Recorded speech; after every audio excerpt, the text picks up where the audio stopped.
ujian ya, mendapatkan tantangan. Jadi praktikum IPA yang semula kita tidak pernah mungkin membayangkan bahwa akan terjadi praktikum IPA yang full online ya misalkan, atau praktikum IPA yang harus dilakukan di rumah, yang itu mungkin selama ini kalau di perguruan tinggi itu dijadikan sebagai tugas terstruktur atau tugas mandiri ya, tapi saat ini menjadi komponen utama yang dapat dilakukan ketika di masa pandemi, di mana akses untuk perguruan tinggi itu sementara masih diberlakukan pembelajaran daring.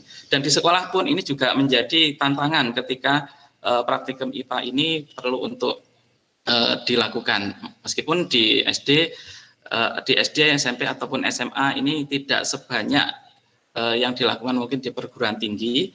Namun pentingnya praktikum IPA ini sebenarnya adalah untuk melatih siswa atau mahasiswa kita untuk menekankan 4 aspek dari hakikat IPA, di mana hakikat IPA itu akan muncul semuanya di dalam proses pembelajaran IPA. Kita tahu sendiri bahwa ketika kita menggunakan K13 itu adalah kita juga melakukan hakikat IPA ini sendiri sebagai scientific approach. Jadi asal mula dari K13 ini juga terinspirasi dari proses bagaimana seorang ilmuwan itu mencari suatu pengetahuan itu dilakukan secara proses ilmiah. Yang ini juga core-nya adalah di pendidikan, di hakikat IPA. Jadi patut berbangga kita ya, jadi scientific approach itu menjadi bagian yang tidak terpisahkan dari K13. Baik, kemudian ini ada beberapa macam ya tentang praktikum yang ada yang perlu untuk diakomodir ya dalam praktikum pandemi. Jadi yang pertama itu adalah praktikum di laboratorium. Ini bisa dilakukan asalkan menggunakan standar protokol COVID ya. Bisa karena zonasinya ataupun bisa karena caranya mereka nanti praktikum harus dilakukan pembatasan secara skala maksimal, artinya adanya pembatasan jarak, memakai masker, dan mungkin adanya protokol kesehatan yang lain. Kemudian yang kedua, model praktikum yang bisa dilakukan adalah praktikum otentik di rumah. Jadi dilakukan secara kontekstual menggunakan bahan yang ada di sekitar rumah. Ini bisa kita lakukan, contohnya ketika kita mengajarkan tentang IPA, yaitu kita melakukan misalkan ini ya, mengamati tentang terjadinya proses korosi, itu kalau mungkin di aspek kimia, kalau misalkan di aspek fisika mungkin pengamatan tentang ini ya terjadinya ini untuk tenggelam, terapung dan melayang pada peristiwa Archimedes. Mungkin di biologi juga nanti bisa dilakukan praktikum otentik di rumah, misalkan melakukan penyelidikan tentang bentuk morfologi hewan atau morfologi makhluk hidup yang ada di sekitar rumah, seperti itu. Itu bisa menjadi salah satu alternatif untuk melakukan praktikum di rumah. Kemudian yang ketiga yaitu yang bisa ditawarkan yaitu praktikum virtual di rumah. Artinya ini memanfaatkan aplikasi komputer yang berbasis IT seperti virtual laboratory. Saat ini memang banyak sekali aplikasi yang terkait tentang IT ya, yang berkaitan tentang laboratorium, bisa kita dapatkan dari Android ya, kemudian bisa dari software banyak juga software yang bisa kita langsung download dan kemudian kita kita install, kemudian bisa juga dari ini biasanya virtual reality ya, ada beberapa penyedia konten yang ada di website itu juga menyediakan tentang virtual reality. Contohnya misalkan kita menggunakan ini ya, website Labster itu ya.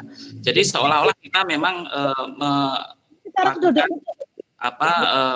praktikum seperti di lab, karena kita seperti seseorang yang sedang membutuhkan praktikum, jadi bisa mengambil alat dan bahan sendiri, kemudian mencampurnya. Jadi ini bisa diakomodir ya di dalam konten seperti Labster itu ya, yang nanti Bapak Ibu mungkin bisa googling nanti di Google itu Labster gitu ya. Jadi di situ ada ya, terkait tentang praktikum maya yang seperti seolah-olah kita praktikum di lab sesungguhnya. Jadi seperti model game gitu ya. Jadi kita bisa ambil, kemudian kita bisa mencampur, atau kita bisa melakukan sesuatu dengan apa yang ada di lab maya tersebut. Kemudian ada lagi yang bentuknya misalkan apa praktikum menggunakan ini ya, menggunakan simulasi.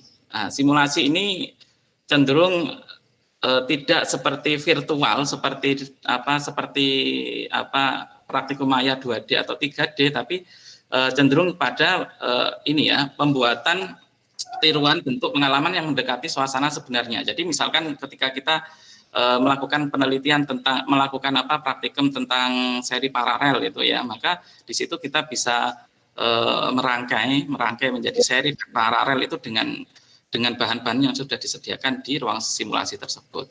Namun memang secara keterampilan simulasi ini mungkin masih belum ke tingkat seperti praktikum maya 2D atau 3D ini ya. Kenapa? Karena yang disediakan di situ adalah alat-alat yang ada, kemudian kita tinggal menggunakan. Tapi kalau kita menggunakan yang praktikum maya 2D atau 3D, itu nanti kita cenderung untuk ini apa menggunakan seperti ya jadi seperti main video game. Ya, tapi nanti kita seperti seolah-olah kita mengambil misalkan gelas ukur sendiri, nanti kita jalan ambil sendiri, kemudian nanti misalkan mengambil neraca kita mengambil, kemudian kita menggunakan seperti ya praktikum yang sesungguhnya. Ini mungkin pengembangan simulasi ya, atau praktikum laboratorium virtual. Berikutnya contoh ini kira-kira mana ya Bapak Ibu ya? Ini tentang apa? Tentang simulasi. Mungkin ini yang digunakan. Kalau yang di sini ini adalah bersifat interaktif ya. Kalau yang ini adalah misalkan video. Video itu juga merupakan bentuk simulasi, tapi kita tidak bisa langsung interaktif. Kenapa? Karena kita tidak hanya bisa melihat satu arah tanpa kita bisa melakukan misalkan manipulasi apa variabel dan lain sebagainya, tidak bisa. Tapi kalau simulasi yang terkait tentang apa tentang simulasi laboratorium virtual itu bisa kita lakukan seperti ketika kita menggunakan rumah belajar yang miliknya Kemdikbud atau PET ya, itu adalah atau K-Science itu kan juga bisa. Jadi ada beberapa platform yang dia menyediakan bentuk-bentuk simulasi. Jadi seperti ini nanti dia bisa melakukan penekanan terhadap apa pompa, kemudian nanti tekanannya berapa, apa yang terjadi di dalamnya, ini bisa divisualisasikan secara lebih nyata. Tapi kalau kita melihat video ya, ini kita tidak bisa memanipulasi, hanya melihat tiruan atau apa yang tiruan dari benda yang sebenarnya. Ini apakah simulasi seperti ini ya? Jadi ini biasanya ini juga ada, cuman mungkin masih berkembang nanti ya lebih dikembangkan lebih lanjut. Jadi ini seperti augmented reality ya.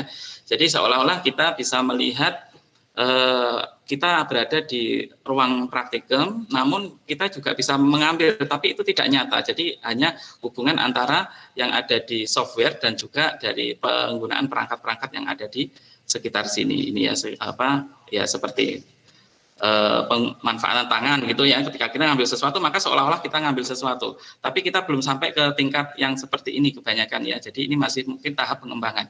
Jadi kita masih ada pengembangan yang pada saat ini adalah di 2D atau 3D, cuman diperankan oleh animasi seperti itu. Belum sampai ke augmented reality seperti yang ditunjukkan di gambar tersebut.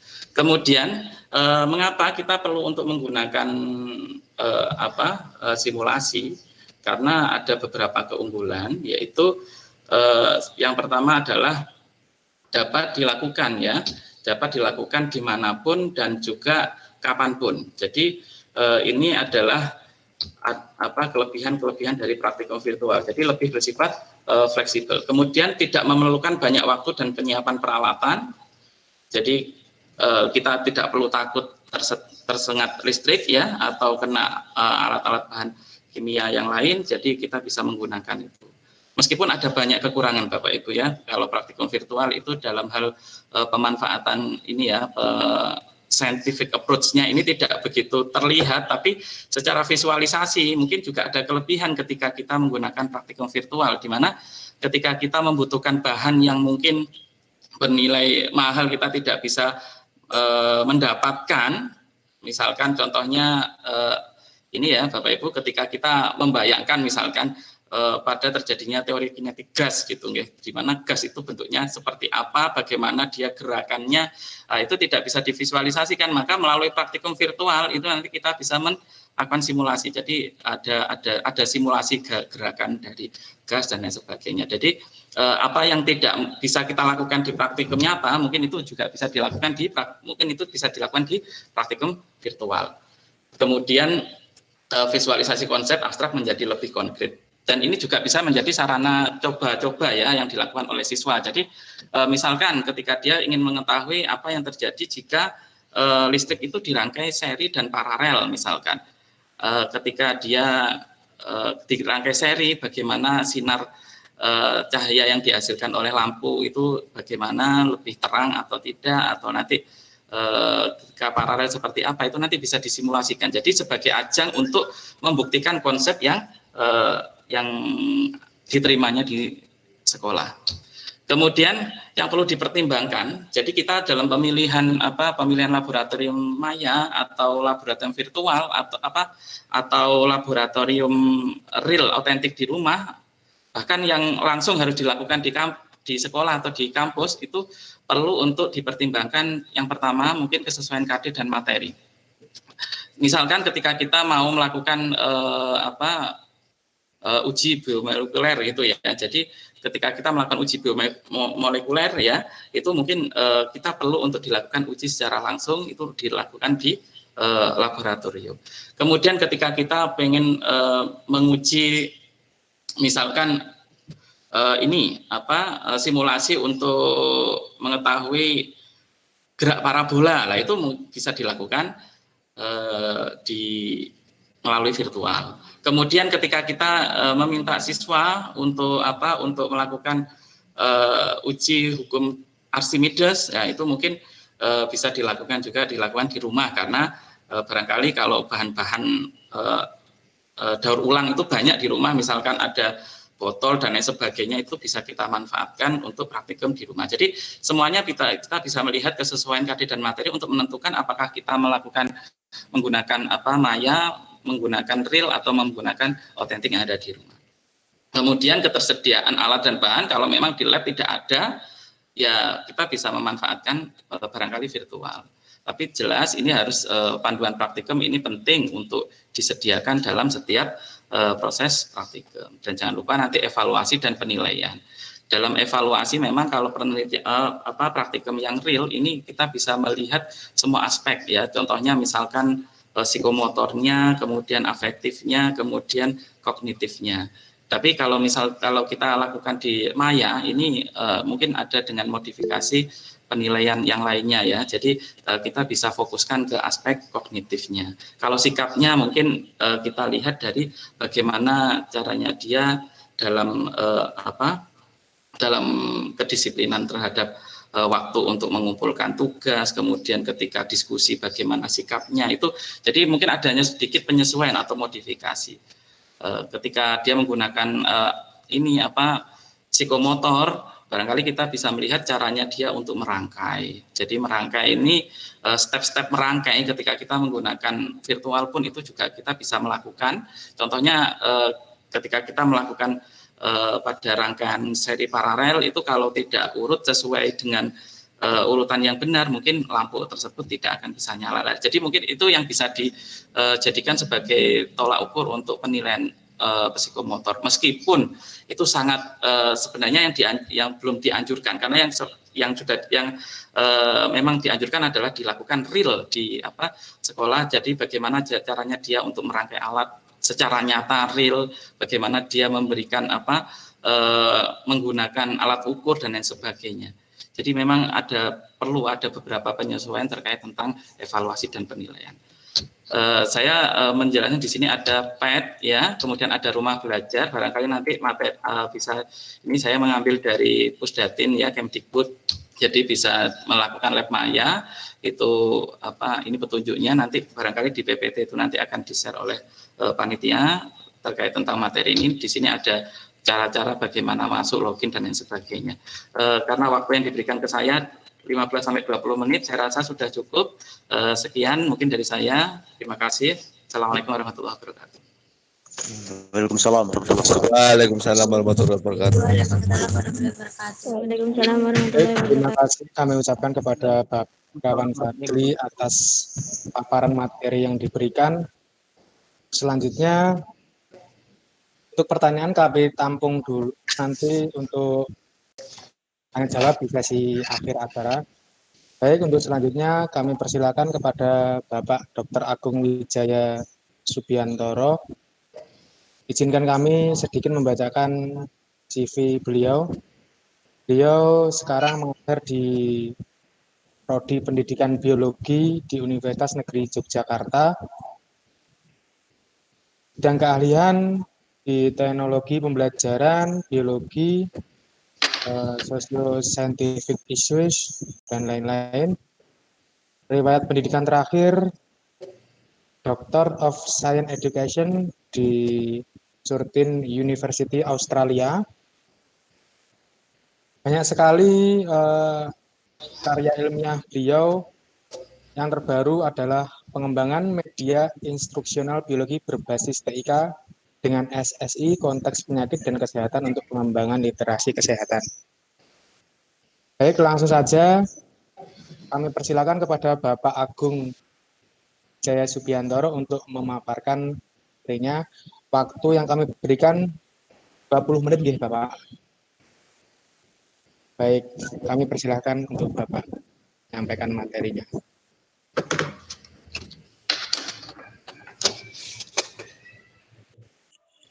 Terima kasih Pak Arifian Dimas selaku moderator sudah memberi kesempatan kedua kepada saya. Yang saya hormati tim webinar dari STKIP Modern Ngawi. Selamat Disnatalis saya ucapkan. Semoga makin jaya, makin maju dan bisa berkontribusi lebih, saling bekerja sama kita bisa di lembaga pendidikan untuk sama-sama mencerdaskan kehidupan bangsa. Salam kenal saya sampaikan kepada Bapak Dr. Wirawan Fadli sebagai pembicara atau pemateri 1. Terima kasih atas kesempatannya. Tadi sudah bisa berbagi. Pada kesempatan kali ini saya sekedar ingin berbagi saja berbagi pendapat tentang apa yang kita bahas pada hari ini, yaitu intinya tentang pemanfaatan laboratorium virtual. Dan tadi secara gamblang Pak Wirawan sudah banyak memberikan hal-hal penting sekaligus mengingatkan hal-hal yang prinsip. Saya sekedar ingin menambahkan saja Bapak dan saudara-saudara semua, Bapak Ibu para peserta, berdasarkan apa yang kemarin diminta oleh tim panitia, dan saya sekedar ingin memperkuat apa yang sudah disampaikan oleh Pak Wirawan Fadli tadi. Baik, izinkan saya menyampaikan atau berbagi share screen saya dulu untuk menampilkan presentasi saya.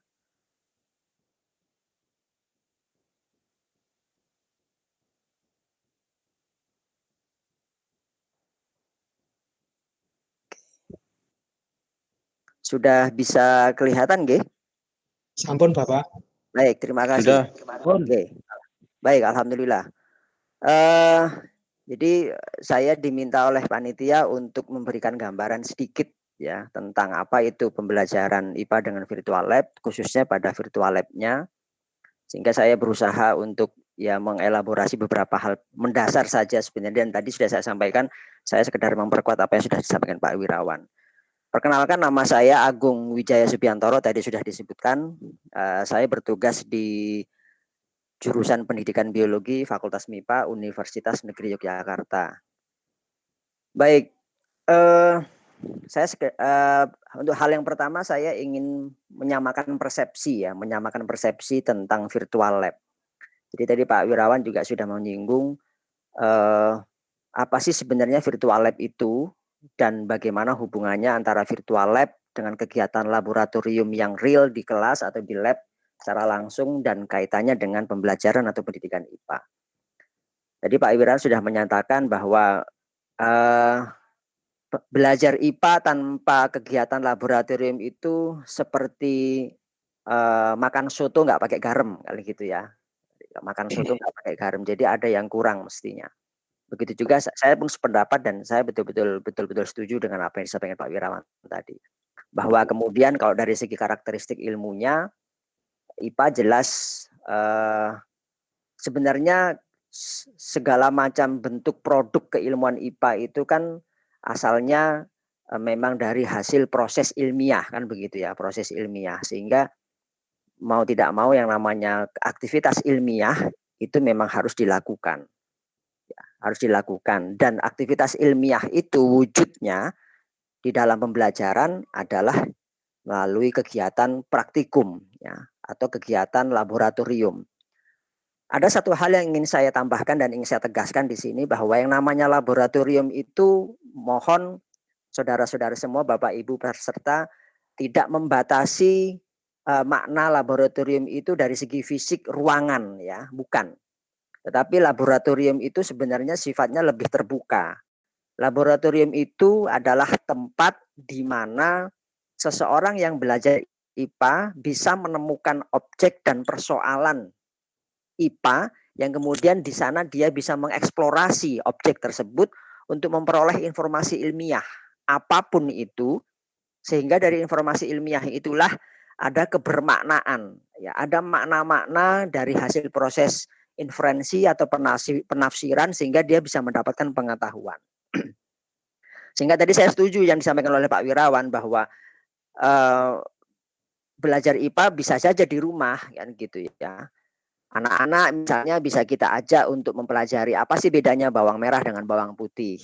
Ya, bahwa dapur ya, dapur di rumah itu juga lab ya. Dapur di rumah itu juga laboratorium gitu. Ya, sekali lagi mari kita sama-sama samakan persepsi bahwa yang namanya laboratorium itu bukan terbatas artinya pada 6 sisi tembok gitu ya, bukan, tetapi lebih luas dari itu. Hanya saja memang kemudian kadang-kadang kita terbatas untuk memaknainya pada laboratorium.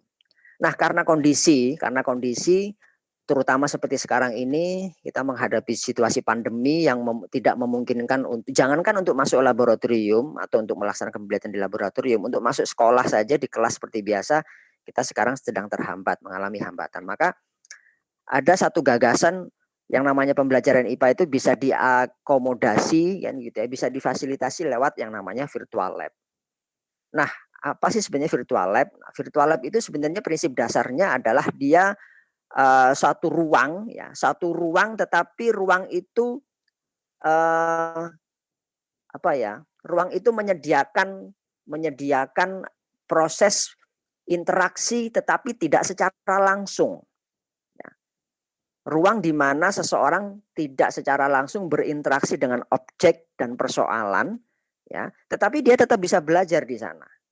Ya. Lewat apa? Nah, ini yang pertama yang saya tunjukkan di sini adalah prinsipnya adalah bahwa virtual lab itu merupakan bentuk simulasi.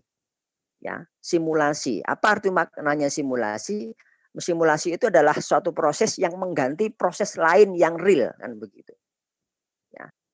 Jadi kalau misalnya proses realnya di lab seperti apa, kalau misalnya pembelajaran di laboratorium secara nyata, prosesnya sesuatu misalnya mengukur begitu ya, maka proses mengukur itu kemudian disimulasikan dalam bentuk medium yang lain ya.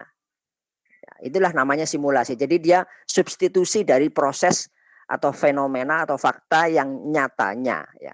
Jadi dia pengganti.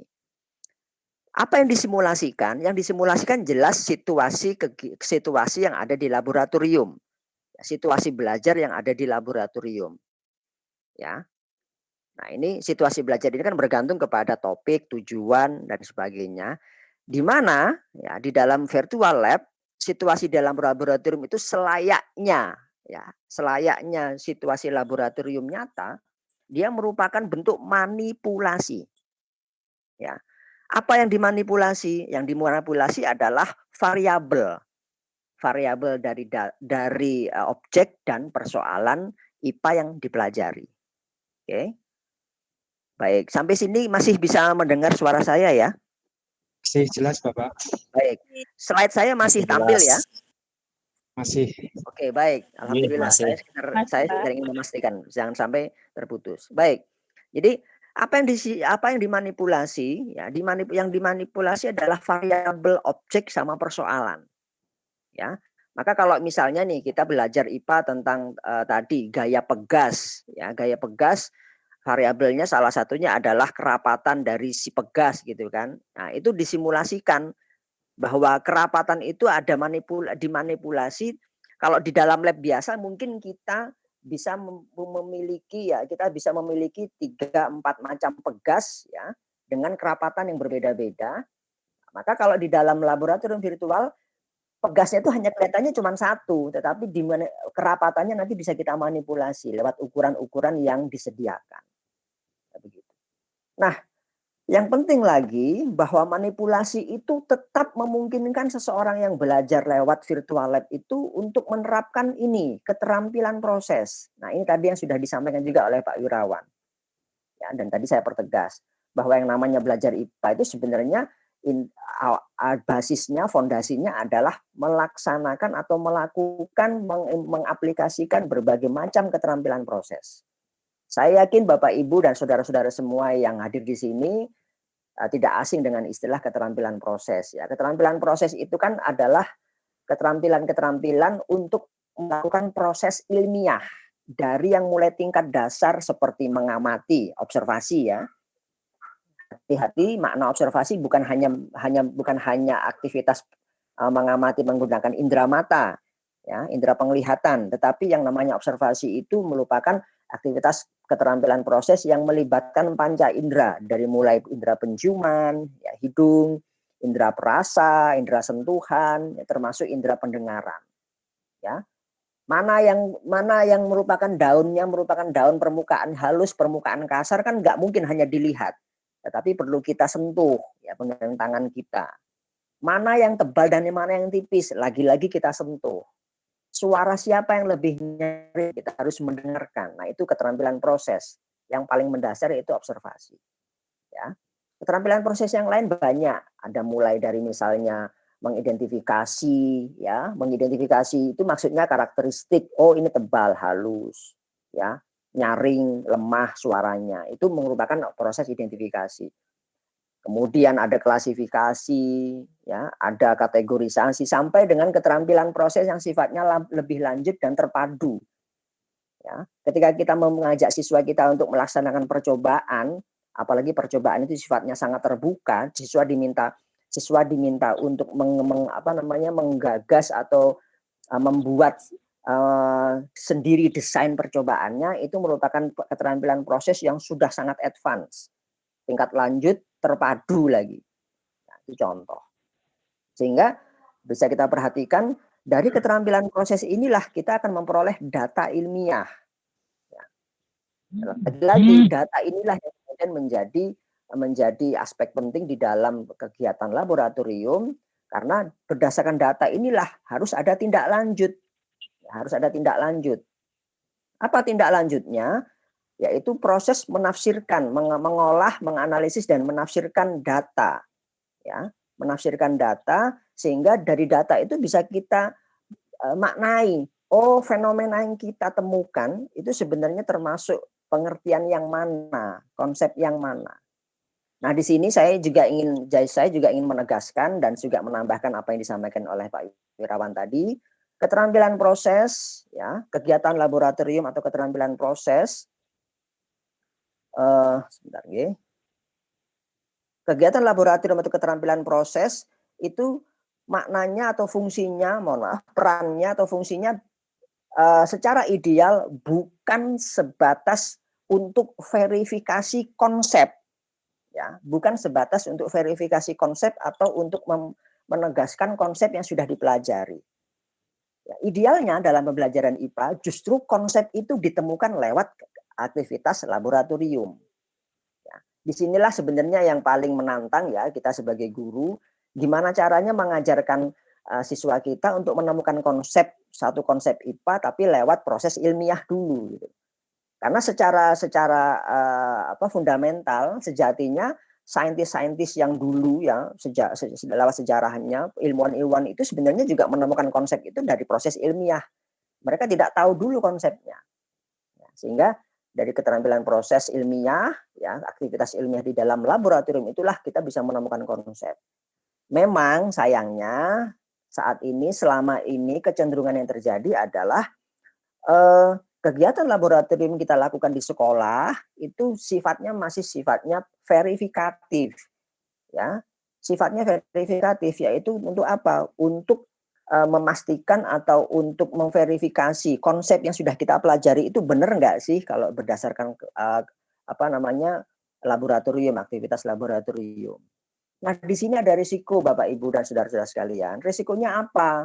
Ada kecenderungan attitude ya yang tidak sesuai, sikap ilmiah kita yang tidak sesuai. Ya, kadang-kadang kalau datanya itu nggak sesuai dengan teorinya, datanya kemudian kita manipulasi. Itu banyak terjadi ya. Nah, ini yang sayang terjadi ya, bahwa secara hakikatnya data tidak sesuai dengan konsep itu juga sebenarnya juga pernah dialami oleh para ilmuwan sebelumnya. Ya, mohon maaf, contoh ini saya memberi contoh saja. Mendel itu bisa menemukan hukum Mendel perbandingan alel genetik 1:3, misalnya 1:1, itu tidak langsung ya. Dari sekian kali percobaan, banyak sekali percobaan, dia mendapatkan data itu sangat acak ya. Sehingga dia sampai pada satu titik ada data-data yang polanya sama. Oh, kok bisa mendapatkan 1:3. Dan sebenarnya secara matematis data ilmiah yang ditemukan Mendel itu tidak bulat perbandingannya 1:3. Hanya saja secara matematis Mendel kemudian menyederhanakannya menjadi kalimat matematika yang sederhana, yaitu 1:3, 1:2:1 kan begitu. Oke, ya, jadi ini yang dimaksud dengan virtual lab. Saya kembali bahwa virtual lab itu sebenarnya perannya sama, ya perannya atau kedudukannya sama di dalam pembelajaran IPA, yaitu sebagai wadah atau wahana seseorang yang belajar IPA, siswa dalam hal ini, untuk melakukan aktivitas belajar di dalam situasi laboratorium, di mana di dalamnya dia bisa melakukan aktivitas proses ilmiah, tetapi secara simulatif, ya, secara simulatif. Baik, apa sih sebenarnya manfaat dari virtual lab? Tadi, dan saya sekedar ingin menegaskan juga yang disampaikan oleh Pak Wirawan tadi. Virtual lab diupayakan untuk hadir, ya, untuk tetap hadir, untuk bisa menggantikan aktivitas laboratorium yang nyata, karena secara manfaat dia bisa mengakomodasi kebutuhan untuk belajar IPA sesuai dengan kaidah, sesuai dengan hakikat belajar IPA, yaitu science as discovery atau inquiry. Saya yakin Bapak Ibu tidak asing dengan istilah ini, bahwa sains sebagai suatu ilmu itu merupakan proses ilmiah menemukan dan menyelidiki, ya, discovery dan inquiry. Ya, saya yakin Bapak Ibu juga tidak terlalu asing dan pasti paham apa bedanya istilah discovery dan inquiry. Ya, itu ada perbedaannya sedikit, walaupun secara maknawi sama, semuanya adalah proses untuk menemukan sesuatu. Sehingga virtual lab itu tadi diupayakan hadir supaya apa? Aktivitas belajar yang secara ideal tetap mengedepankan hakikat science as discovery atau inquiry itu tetap bisa dilangsungkan. Yang kedua apa? Harapannya adalah siswa bisa belajar untuk mengembangkan interest, ya, interest atau curiosity-nya, rasa ingin tahunya, ya, ketertariknya terhadap sains, terhadap IPA, sekaligus untuk memotivasinya untuk belajar. Ya, saya pengalaman baik di kampus maupun di sekolah bekerja sama dengan teman-teman guru itu kadang-kadang memang menemukan siswa yang bekerja di laboratorium secara langsung, tetapi interest dan motivasinya rendah. Banyak faktor yang mempengaruhi, banyak faktor. Ya, faktor pertama misalnya waktu kegiatan. Ya, kadang-kadang mungkin sudah siang gitu ya, atau mungkin terlalu panas ya, sarana prasarananya kurang. Satu kelompok yang isinya 4-5 orang tapi mikroskopnya cuma satu, akhirnya harus gantian, itu membuat anak-anak kita, siswa kita menjadi malas harus gantian. Ya. Tapi kadang-kadang juga ada karena faktor pengaruh ini yang paling penting ya. Satu hal yang paling penting yang saya cermati, mengapa kok siswa kita kadang-kadang males, ya interestnya rendah, motivasinya rendah untuk mengikuti kegiatan lab, karena mereka tidak diawali dengan rasa ketertarikan terhadap persoalan.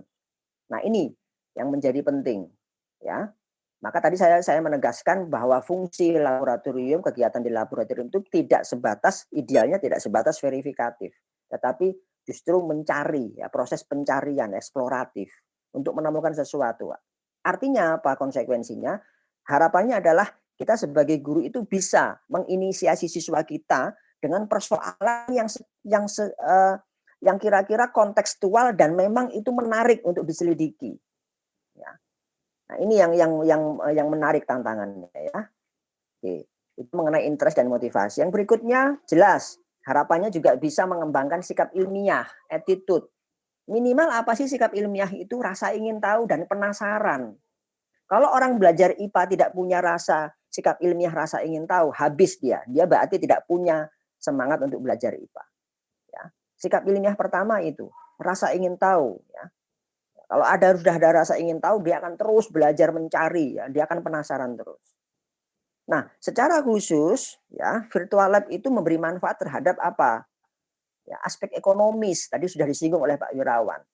Aspek ekonomisnya apa? Kita tidak repot-repot. Kita tidak repot-repot menyiapkan alat dan bahan ya secara efektif dan efisien, jelas prosesnya. Ya. Kita hanya menyediakan satu kali set paket pembelajaran virtual yang itu bisa digunakan secara berulang, reusable. Ya, reusable. Nah, ini ya manfaat yang bisa kita petik, bisa kita ambil lewat pembelajaran virtual lab. Namun demikian, saya juga tidak menutup mata, saya tidak menafikan bahwa ada banyak hal yang perlu kita pertimbangkan berkaitan dengan hal-hal yang sifatnya katakanlah kekurangan ya. Jelas tadi sudah Pak Iriwaran juga sudah menyampaikan interaksi langsung siswa dengan objek jelas tidak bisa dilakukan secara langsung ya interaksinya. Dia merupakan interaksi yang sifatnya itu melalui medium ya, simulatif tadi. Ya. Tadi saya mengatakan ada keterampilan proses yang bisa dilakukan, tetapi tidak semua keterampilan proses pun bisa terlibat, ya, terutama untuk aktivitas observasi. Mohon Yang maaf, ketiga, waktunya 2 ya. menit. Ya. Oh, oke, baik, waktunya 2 menit, baik. Dan ya baik, saya langsung saja. Jadi ini adalah hal-hal yang sifatnya negatif menurut saya yang perlu kita pertimbangkan. Saya langsung saja ke sini. Baik. Tadi Pak Wirawan sedikit banyak juga sudah menunjukkan ya contoh, dan contoh itu juga yang akan saya tunjukkan juga sebenarnya, tetapi tidak apa-apa.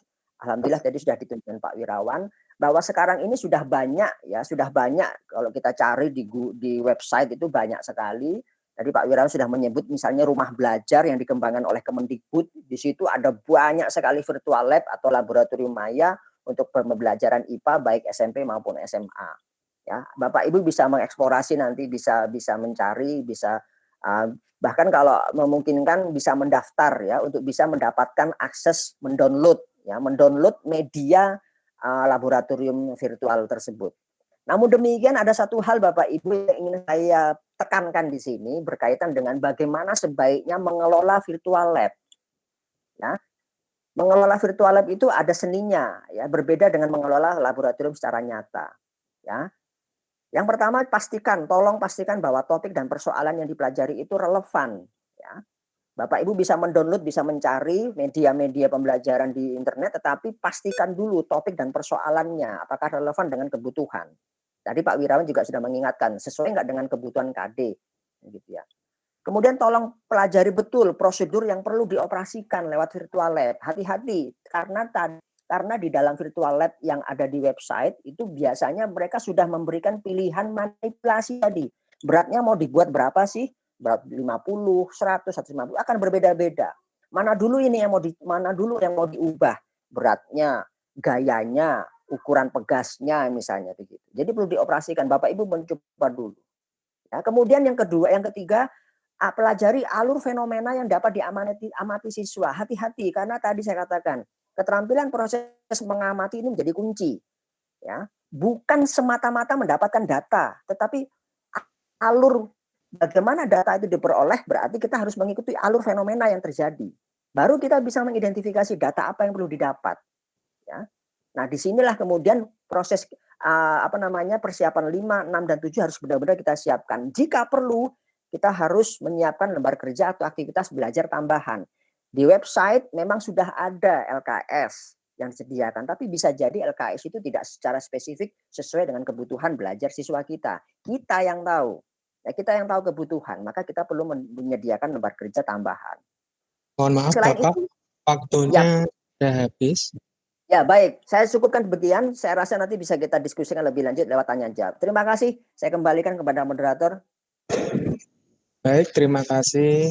Kami ucapkan kepada Bapak Dr. Agung Wijaya Subiantoro. Mohon maaf Bapak karena waktunya terbatas. Kami terpaksa paparan materinya. Baik, untuk sesi terakhir pemateri ketiga yaitu Ibu Susdarwati MPD.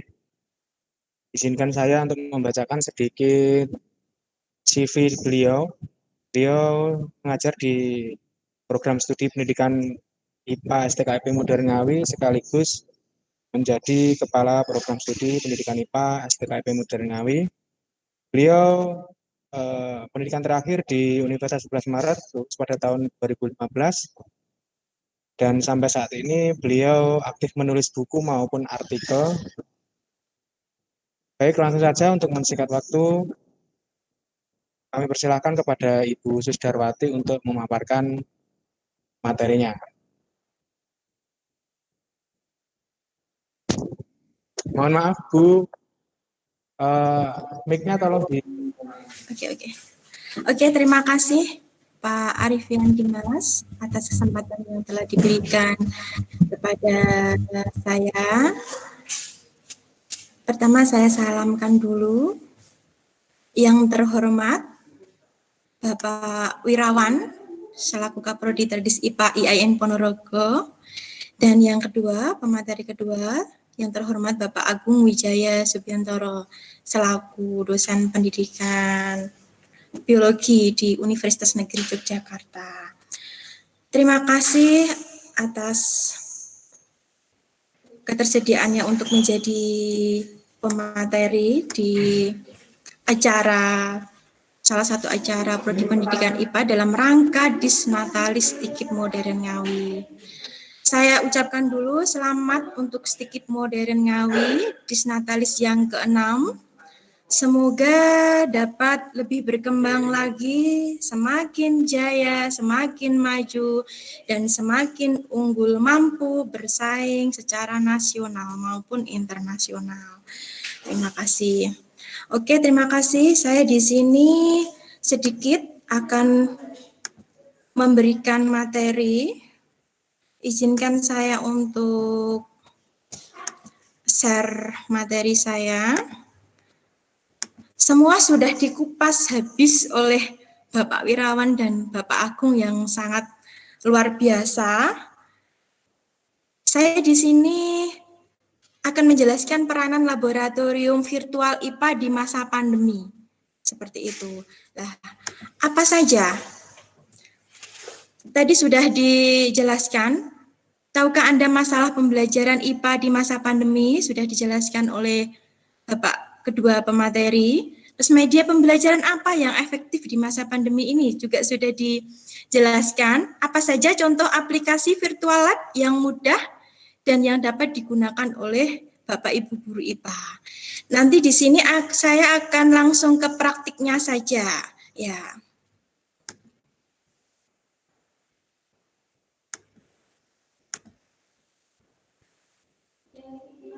Sebentar. Ini ada sebuah gambar di masa pandemi ini mengharuskan semuanya untuk belajar dari rumah. Dengan kondisi seperti ini, maka guru dan siswa harus menyesuaikan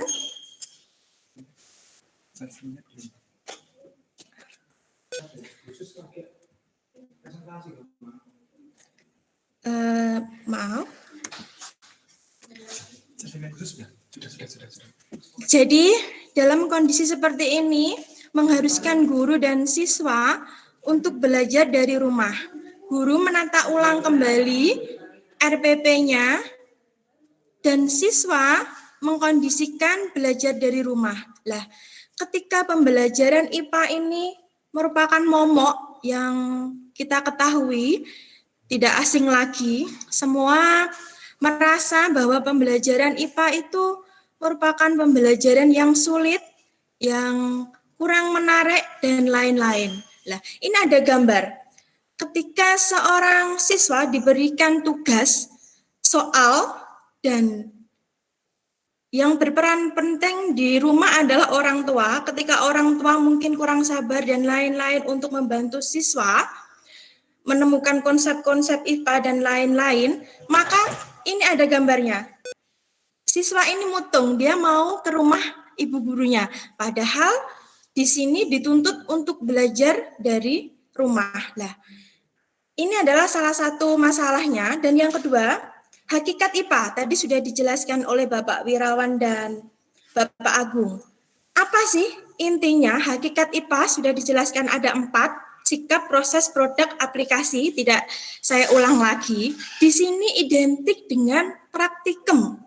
Lah, ketika kita mempelajari IPA, menemukan konsep-konsep IPA hanya melalui soal-soal yang telah diberikan oleh Bapak Ibu guru melalui daring itu kurang. Maka kita harus melakukan praktikum.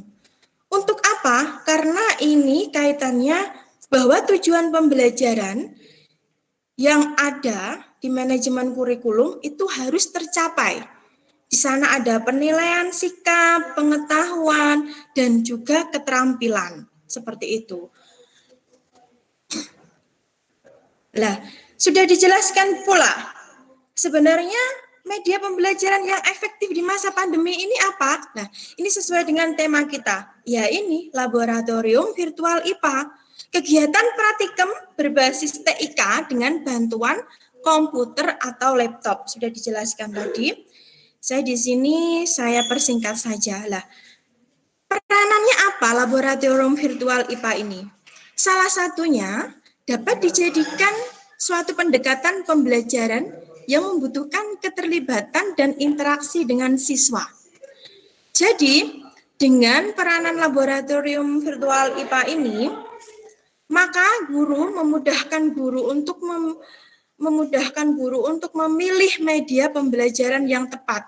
Untuk apa? Agar bisa memberikan feedback yang dinamis.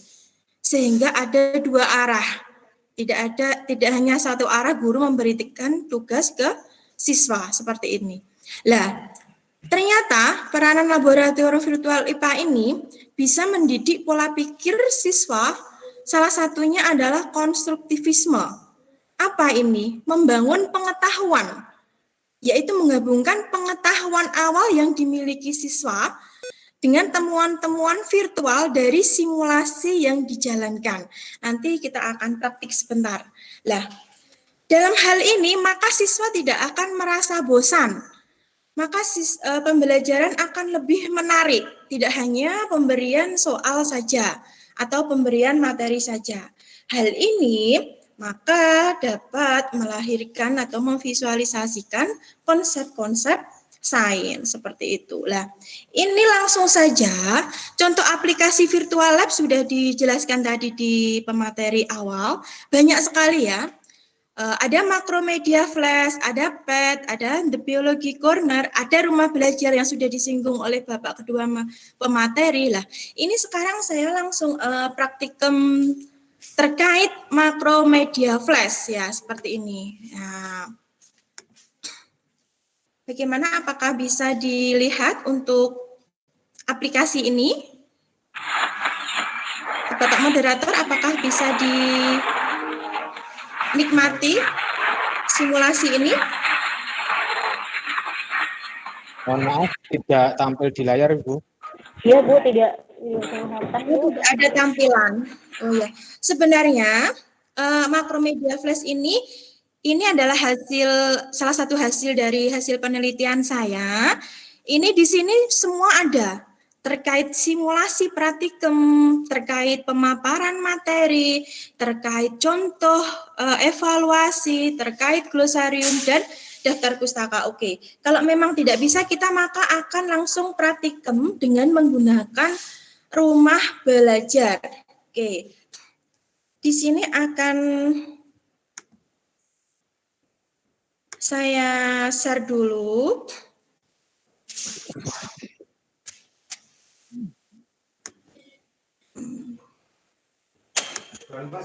Sebentar.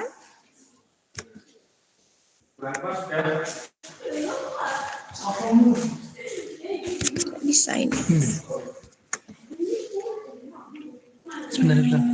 Sebentar. Rumah belajar. Ini. Kira-kira sih lagi.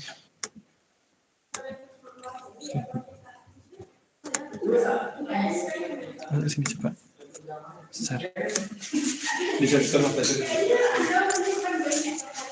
Apakah bisa dilihat? Ini kita akan praktikum dengan rumah belajar. Sambil menunggu saya akan menjelaskan. Jika media flash, pad dan lain-lain mungkin media flash bisa dibuat dan lain-lain. Kalau rumah belajar ini kekurangannya adalah ini kan salah satu yang bisa diberikan oleh Bapak Kemendikbud. Ini kekurangannya adalah tidak bisa di-download. Maka kita harus secara online untuk belajar bareng-bareng guru dan siswa. Bagaimana sudah bisa dilihat? Mohon maaf khusus. Oh ya, sudah bisa. Sudah bisa ya? Oke, ini adalah tampilan dari rumah belajar. Kita bisa memilih IPA untuk SMP ini ya, untuk SMP ataupun SMA. IPA identik dengan SMP, maka kita akan lihat untuk SMP. Kita klik. Di sini sebenarnya sebelum masuk rumah belajar itu ada instruksi untuk memasukkan akun, namun kita lewati, ternyata kita bisa mengaksesnya. Jadi tidak perlu untuk mengisi akun, langsung kita memilih materi yang sesuai dengan yang akan kita pelajari. Misalnya di sini kita akan mempelajari tentang, di sini banyak sekali ya, ada rangkaian seri dan paralel seperti yang dijelaskan oleh Bapak Wirawan tadi, ada persamaan garis lurus dan lain-lain sesuai dengan silabus Kemendikbud. Ini misalnya kita ambil salah satunya adalah hukum HUK. Nah, di sini di hukum HUK ini ternyata fasilitasnya tidak hanya untuk melakukan percobaan saja. Ternyata ini ada, kita klik dulu ya, lakukan percobaan sekarang. Oke. Di sini fasilitasnya banyak sekali. Salah satunya ada pemaparan materi. Ini ya, ada kotak di bawah tulisan hukum HUK. Ini kita klik. Nah, maka muncullah materi tentang hukum HUK, namun secara ringkas, tidak seperti buku ajar yang kita miliki ya. Ini secara ringkas saja, namun bisa mengantarkan siswa sebagai pra-pengetahuan untuk melakukan praktikum. Di sini kita enter di sini ya, ada sifat elastisitas bahan dan lain-lain seperti itu. Nah, maka sebelum kita melakukan praktikum, kita membuka buku panduannya. Ternyata di sini juga ada fasilitas untuk buku panduannya. Jadi untuk guru dan siswa tidak perlu khawatir ya. Rumah belajar ini mudah untuk diakses walaupun kekurangannya tidak bisa di-download. Tanda tanya ini kita tekan. Nah, maka di sini semua ada petunjuknya. Di sini ada 7 ya, ada 7. Nah, pertama, nah ini ya kita tampilkan ya, gravitasi 11 lah. Ini nanti berarti kita harus revisi, kita edit di kolom nanti. Ketika akan memulai percobaan, maka gunakanlah gravitasi terlebih dahulu untuk mengetahui hasilnya. Nah, ini sampai ada tahapan kedua, tahapan 3 dan seterusnya sampai tahapan terakhir yaitu tahapan ke-7. Nah, setelah kita mengetahui petunjuk praktikum yang sudah kita baca tadi, maka kita bisa mengisi. Misalnya untuk gravitasi kan biasanya kita menggunakan 9,8 meter per sekon kuadrat. Atau biasanya, Bu, kalau misalnya menggunakan 10 bagaimana bisa? Maka kita ganti ya, kita ganti menjadi 10 seperti itulah. Tipe pegas yang kita inginkan bagaimana? Anda menginginkan yang bagaimana? Gambar 1, 2, 3 atau 4. Maka kita klik saja sesuai dengan yang dikehendaki. Misalnya kita klik yang 2 ini. Jumlah pegasnya ada 2 ya. Nah, kemudian Terus waktunya 2 menit lagi. oh iya, sebentar. Maka di sini maka kita akan bisa mengetahui seakan-akan laboratorium virtual ini sudah dijelaskan oleh Bapak Kedua Pemateri, seakan-akan kita berada dalam ruangan laboratorium, ya. Di sini rasa ingin tahu kita konsep untuk hukum Hooke itu apa ya? Nah, itu langsung kita peroleh ketika kita melakukan percobaan ini. Sehingga ketika dalam melakukan proses, maka kita mendapatkan sebuah produk berupa apa? Fakta yang kita temukan ketika melakukan percobaan, kita kaitkan dengan hukum, prinsip, maupun konsep yang sudah ada yang terdahulu, seperti itu. Nah, demikian masih banyak lagi, nanti bisa dilanjutkan untuk hari kedua. Jadi untuk Bapak Ibu guru tidak perlu khawatir. Ternyata di masa pandemi yang harusnya di rumah ini ternyata kita ada manfaatnya. Ternyata kita tidak harus seperti yang diungkapkan oleh kedua pemateri tadi, tidak harus bergelut dengan mungkin air atau listrik dan lain-lain yang bisa merugikan atau yang bisa merugikan untuk praktikan sendiri seperti itu. Terus kemudian dari laboratorium virtual ini tidak hanya bisa digunakan di masa pandemi ini. Nanti ketika Bapak Ibu memiliki keterbatasan alat di sekolah, maka semoga aja nanti masa pandeminya segera berakhir ya. Ini tetap bisa digunakan ya. Meskipun dalam 1 semester misalnya digunakan dalam 3 atau 4 kali seperti itu. Jadi lebih sebenarnya laboratorium virtual ini lebih efektif dan efisien seperti itu. Iya. Waktunya sudah. Terima kasih. Iya Pak Dimas, terima kasih. Terima kasih. Mungkin hanya itu yang bisa saya paparkan. Akhir kalam, ada kurang lebihnya saya mohon maaf. Wassalamualaikum warahmatullahi wabarakatuh. Waalaikumsalam warahmatullahi wabarakatuh. Baik, terima kasih. Itu tadi paparan dari ketiga pemateri kita. Selanjutnya yaitu adalah sesi tanya jawab. Ini ada beberapa pertanyaan yang kami rangkum. Yang pertama, pertanyaan ditujukan kepada Bapak Wirawan Fadli dari Ibu Fitri, yaitu bagaimana efektivitas pembelajaran di masa pandemi ini, khususnya untuk pembelajaran IPA. Iya, silahkan buka aplikasinya C++. Anak-anak. Saya ulangi lagi ya Bapak. Ada pertanyaan dari Ibu Fitri, yaitu bagaimana efektivitas pembelajaran di masa pandemi, khususnya pembelajaran IPA. Baik, ya, terima kasih Bapak moderator. Ya, bisa didengar nggak suara saya nggak? Bisa? Halo? Bisa Pak, bisa Pak Wirawan. Bisa. Tentang bagaimana efektivitasnya ya pembelajaran IPA, sebenarnya begini Bapak Ibu, pembelajaran IPA ini sebenarnya juga agak terdampak ketika harus keterampilan proses seperti yang sudah diutarakan oleh para pemateri, Bapak Agung dan juga Ibu Susdarwati tadi ya, bahwa penekanannya itu adalah di keterampilan proses. Yang biasanya kita harus melakukan langsung ke laboratorium untuk membuktikan, menganalisa dari apa yang dilihat, yang dirasa, yang diobservasi dengan menggunakan indera sebanyak-banyaknya. Namun ketika kita di masa pandemi ini mungkin menjadi suatu bentuk tantangan yang kita juga harus bisa menjelaskan keterampilan proses tersebut namun dengan gaya yang berbeda. Jadi bisa jadi ketika pada umumnya ini adalah terkait tentang pendidikan IPA.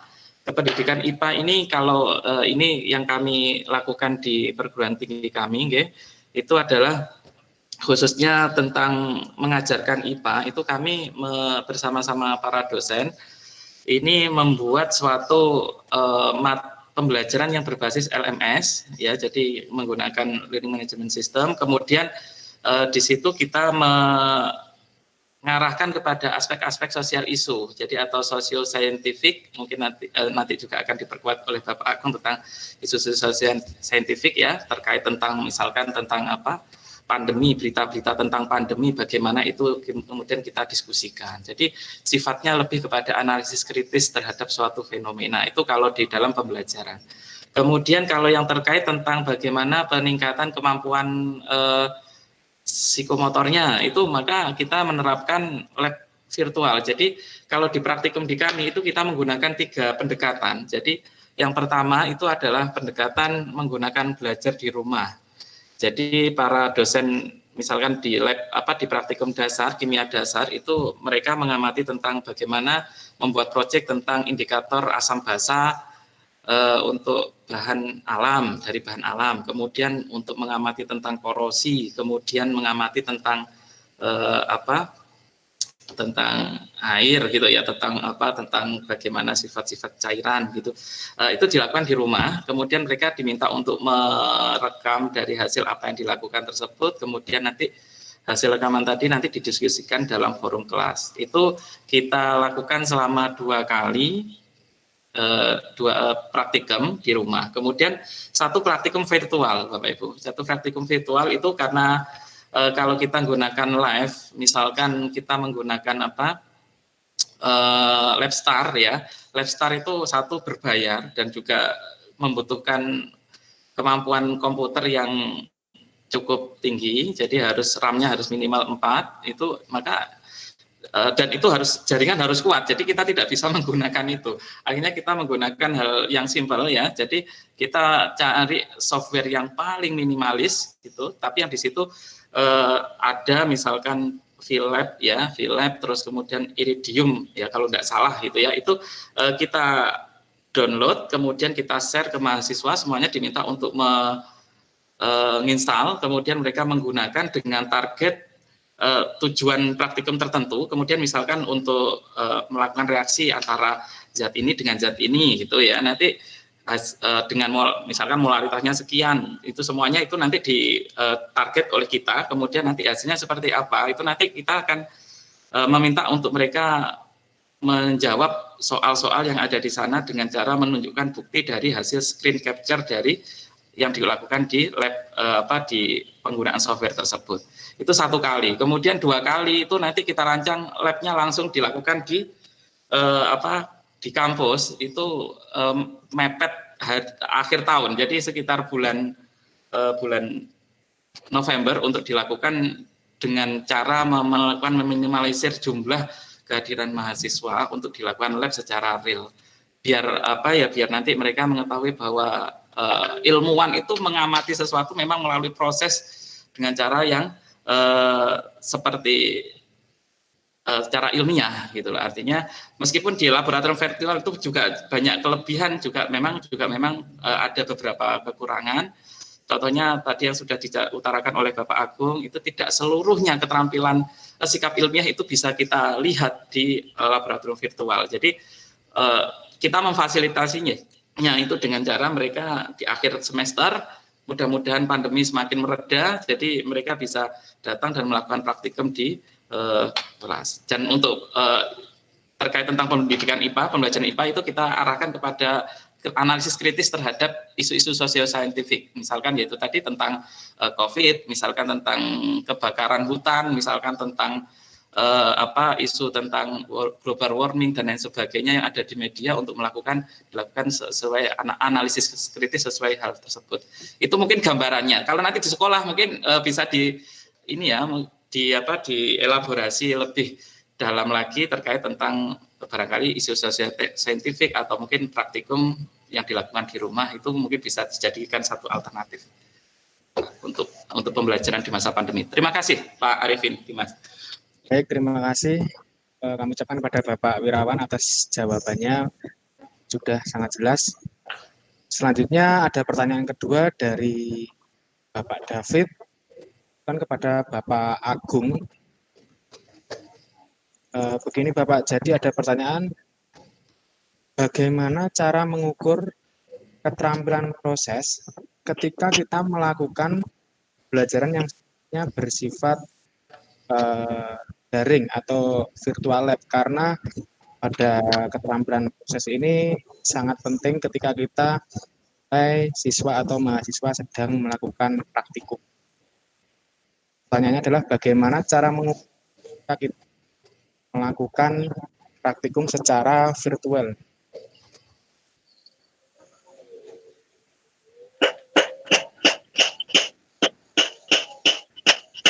Bapak Agung, bisa. Halo, halo nggih. Bagaimana cara mengukur keterampilan proses ya?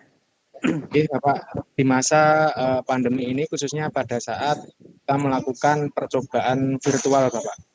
Baik, nggih. Terima kasih. Jadi prinsipnya begini, seperti yang saya sampaikan tadi di pemaparan saya, salah satu risiko pembelajaran dengan virtual lab adalah memang tidak semua keterampilan proses jelas bisa dilakukan ya. Itu bergantung kepada desain pembelajaran atau desain instruksionalnya. Nah, sekarang tinggal dari desain instruksional atau desain pembelajaran yang kita rancang lewat virtual lab itu, yang penting pertama kali, maka tadi seperti yang saya sampaikan di paparan saya, kita perlu mempelajari lebih dahulu alur fenomena dan prosedur ilmiah yang memang mungkin untuk dilakukan lewat virtual lab tersebut. Sehingga jika kita sudah memahami, kita sudah bisa berhasil mengidentifikasi alur fenomena, maka kita akan tahu keterampilan proses apa saja yang mungkin untuk bisa dilakukan oleh siswa kita. Nah, dari situlah maka kita baru bisa membuat rubrik. Ya, Ya. Nah, namun demikian kalau kita melihat contoh tadi terutama yang disajikan lewat contoh dengan rumah belajar, mungkin 2 atau 3 ya keterampilan proses yang bisa kita ukur, diantaranya adalah memanipulasi variabel. Ya, ketika mereka mencoba manipulasi beberapa variabel dari percobaan. Ya. Nah, manipulasi variabel ini kemudian kita bisa lanjut untuk mengukur keterampilan proses yang lain, yaitu apa? Akurasi data. Bagaimana mereka mengorganisasikan data dari percobaan mereka. Dan yang ketiga adalah mengomunikasikan data. Ini yang juga menurut saya penting. Dan mengomunikasikan data ini kalau mau dilanjutkan nanti lewat misalnya ada LKS atau LKS atau pedoman kegiatan tambahan, kita bisa mengajak mereka untuk belajar bagaimana mengembangkan keterampilan berpikir yang lebih jauh, lebih tinggi. Nah ini, jadi intinya kalau di dalam virtual lab kita perlu paham dulu, kita perlu bisa mengidentifikasi dulu keterampilan proses apa saja yang bakalan hadir, bakalan bisa dikerjakan oleh siswa, dan dari situlah maka kita baru bisa mengembangkan rubrik penilaian untuk keterampilan proses tersebut. Nah, mengenai rubrik penilaian, saya yakin semua yang hadir di sini sudah paham bagaimana secara prinsip pengembangan instrumen atau assessment lewat rubrik. Ya, mau dengan skala yang bagaimana, saya yakin kita semua sudah paham, dan saya rasa saya tidak perlu terlalu panjang untuk menjelaskan ini. Ya, begitu Pak Arifian, jawaban yang bisa sampaikan. Terima kasih. Baik, terima kasih Bapak Agung. Jawabannya sudah sangat jelas. Terima kasih. Kemudian ini ada terakhir satu pertanyaan dari Ibu Astuti Wijayanti yang ditujukan kepada Ibu Susdarwati. Pertanyaannya adalah bagaimana agar apa yang dilakukan dalam virtual lab tidak menimbulkan miskonsepsi. Bisa saya ulang, Susdarwati? Oke, Jadi terima pertanyaannya adalah bagaimana agar apa yang dilakukan dalam virtual lab tidak menimbulkan miskonsepsi. Terima kasih atas pertanyaan dari Ibu Astuti dari Jogja.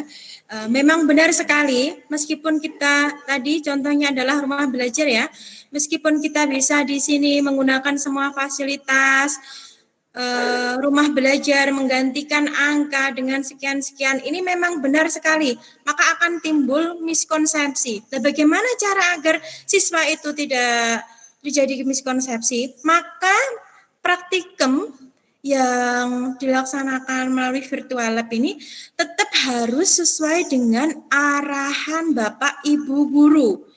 Jadi Bapak Ibu guru kan punya buku pedoman praktikum, maka data-data itu harus sesuai dengan nyata. Tadi ada yang mengatakan bagaimana kalau misalnya pegasnya itu kan paling minimal 15 kilo, tidak boleh lebih.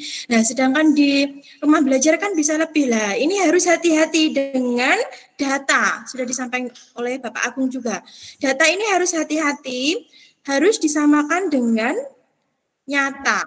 Lah, selain itu, agar tidak terjadi miskonsepsi, kita memberikan evaluasi agar kita mengetahui konsep yang diperoleh oleh masing-masing mahasiswa melalui uraian. Sehingga dari situ kita menekan tipis miskonsepsi yang ada. Seperti itu. Jadi tetap harus diarahkan dan guru juga harus hati-hati. Data dalam misalnya hukum HOK dalam satu kelas itu data harus sama.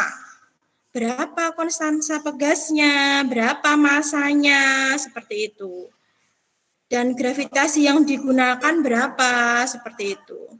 Demikian dari saya, Pak Dimas, semoga bisa memberikan pencerahan untuk Bu Astuti dari Jogja. Terima kasih. Baik, terima kasih paparan jawaban dari Ibu Susdarwati. Baik, saya sebagai moderator ingin menyampaikan sedikit kesimpulan atau rangkuman dari webinar kali ini. Jadi dari ketiga pemateri, bahwasannya kita sebagai pendidik ataupun orang yang berperan dalam IPA itu memang harus selalu melakukan yang namanya kreativitas, Bapak Ibu. Jadi ketika di masa pandemi ini, pembelajaran IPA tidak lepas dari yang namanya scientific approach. Jadi pembelajaran IPA tidak sekedar hasil saja, tetapi kita harus melewati proses-proses ilmiah. Nah, dan pada pandemi ini kita bisa mengambil hikmahnya bahwa melakukan proses ilmiah itu tidak harus kita praktikum secara langsung. Ketika ada pandemi, kita bisa menggunakan perangkat-perangkat seperti laboratorium virtual maupun seperti bahkan dapur pun bisa untuk menjadi ruang praktikum. Nah, seperti itu kami ucapkan terima kasih kepada Bapak Wirawan Fadli dan Bapak Agung dan Ibu Susdarwati karena sudah menyempatkan waktu bisa bergabung bersama kami. Kami sebagai panitia mohon maaf apabila selama pelaksanaan ada kekurangan, dan untuk peserta besok kita bisa langsung praktikum atau pembuatan dengan tiga aplikasi ya, rumah belajar, PET maupun The Biology Corner. Mungkin cukup itu saja yang dapat kami sampaikan. Apabila ada salah kata, kami mohon maaf besar-besarnya. Sampai ketemu lagi pada pertemuan selanjutnya, mungkin di waktu yang berbeda. Tetap melakukan protokol kesehatan dan jaga kesehatan. Terima kasih kami ucapkan. Assalamualaikum warahmatullahi wabarakatuh. Waalaikumsalam warahmatullahi wabarakatuh. Waalaikumsalam warahmatullahi wabarakatuh. Waalaikumsalam warahmatullahi wabarakatuh.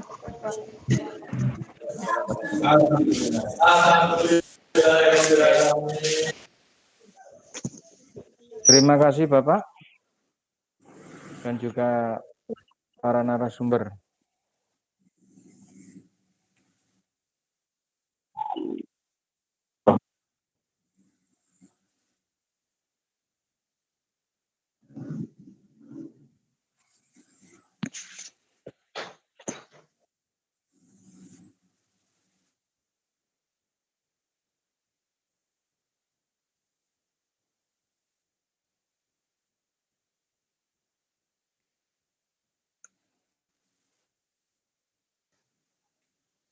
Lil.